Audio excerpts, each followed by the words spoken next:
Hello everyone, welcome back to my channel রিমাস lifestyle.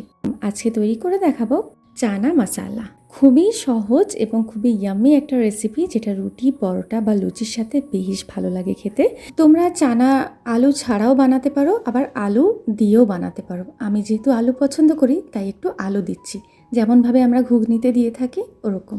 তো ভালো করে সারা রাত ভিজিয়ে রেখেছিলাম কাবলি ছোলাকে। এখন ধুয়ে ছোট ছোট করে আলু কেটে একসাথে প্রেশার কুকারে নুন আর তেজপাতা দিয়ে একটু জল দিয়ে সিদ্ধ করে নিচ্ছি। 4 থেকে 5টা হুইসেল দেবো। এবার কড়াইতে আমি গোটা গরম মশলা, একটা তেজপাতা আর গোটা জিরে দিয়ে ফোড়ন দিয়েছি, এবং তারপর দিয়ে দিচ্ছি 2টো মিডিয়াম সাইজের পেঁয়াজ আমি মিক্সিতে পেস্ট করে নিয়েছি, সেটা দিয়ে দিয়েছি।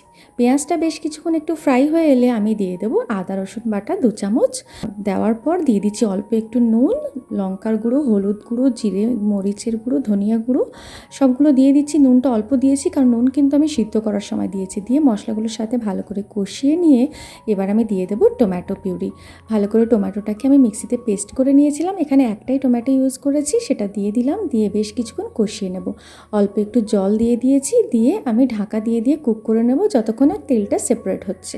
তো এভাবে ঢাকা খুলে আমি একটু নেড়ে নিচ্ছি, কারণ তলা যাতে না লেগে যায়, বুঝতেই পারছো। তো এভাবে আমি আস্তে আস্তে ঢাকা দিয়ে আমি ভালো করে কষিয়ে নিয়েছি। মশলাটা যত ভালো কষানো হবে টেস্টটা তত ভালো আসবে। তো এখানে তেল সেপারেট হয়ে গেছে। আমি এবার সিদ্ধ করে রাখা কাবলি ছোলা আর আলু দিয়ে দিলাম। বেশ ভালো মতো এই সময় আমি কষিয়ে নেব।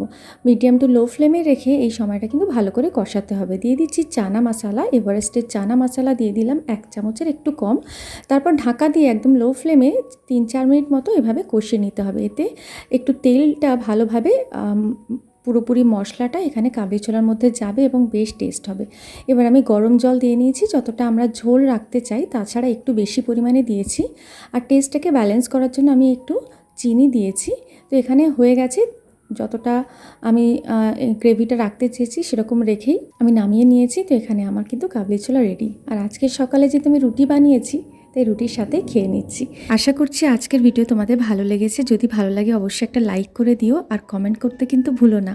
আর আমার চ্যানেলে নতুন বন্ধু হয়ে থাকলে অবশ্যই চ্যানেলটিকে সাবস্ক্রাইব করে আমার পাশে থেকো, এটুকু অনুরোধ রইল। আর ভিডিওটি শেষ পর্যন্ত দেখার জন্য অসংখ্য ধন্যবাদ।